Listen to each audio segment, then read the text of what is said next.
Finalmente teremos a nossa parte final do conteúdo com as gastroenterites relacionadas aos agentes microbiológicos virais. Nesse sentido, 3 grupos principais estão relacionados.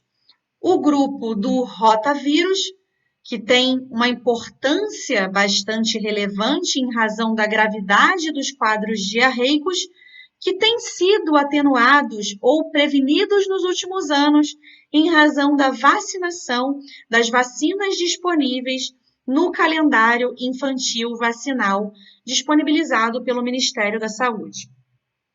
Esses vírus têm uma incubação relativamente curta, de 1 a 4 dias, e a sua patogênese pode ser principalmente relacionada à produção de uma enterotoxina chamada de NPS4, que promove a destruição dos enterócitos, levando à perda da capacidade absortiva.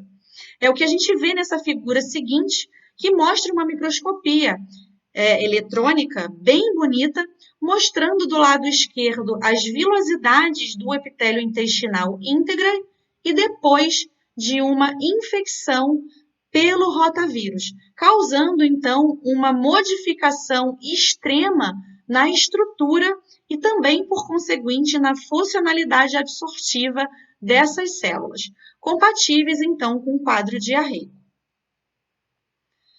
Além do rotavírus, a gente tem o grupo dos norovírus bastante associados às gastroenterites virais.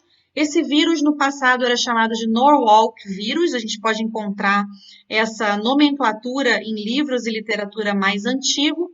Esse vírus está muito relacionado a surtos onde você tem uma grande aglomeração de pessoas, né? Ele é muito comum, por exemplo, em cruzeiros, em buffets de casamento, e ele tem também uma incubação relativamente curta, né? De 12 a 36 horas para o acometimento pela síndrome diarreica.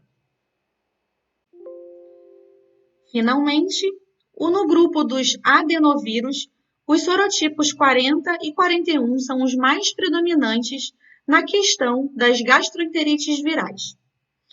No caso dos adenovírus, a incubação tem um período um pouco mais prolongado quando comparado aos vírus anteriormente citados, e já foi relatado na literatura uma evidência de que as proteínas de superfície do capsídeo viral parecem ter atividade citotóxica e estarem relacionadas com o quadro diarreico derivado dessas infecções.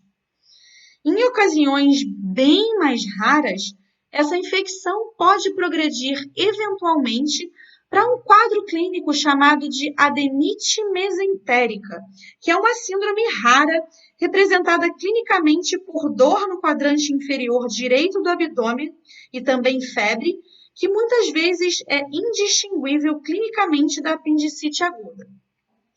A adenite mesentérica não é uma exclusividade já relacionada com infecção por adenovírus e pode acontecer também frente à infecção por outros agentes microbiológicos.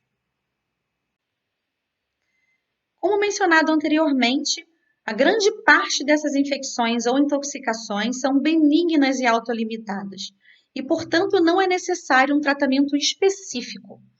No entanto, é importante estarmos atentos aos sinais de desidratação, que podem ser tratados pela reidratação oral ou parenteral, dependendo do caso. Nos casos das infecções bacterianas, também analisado caso a caso, quando há infecções invasivas, penetrantes ou já com efeitos sistêmicos, será eventualmente necessário o tratamento com antimicrobianos. Em alguns casos específicos, quando, por exemplo, há o espalhamento sistêmico de uma toxina bacteriana associada ao quadro clínico, podem ser necessários o tratamento com soro antitoxina, como é o caso, por exemplo, do botulismo. E para finalizarmos, temos a questão da prevenção, que passa não só pela questão do saneamento básico e acesso à água potável para todos, mas também a questão bastante importante da correta higienização das mãos e também a higienização adequada dos alimentos. Obrigada e até a próxima!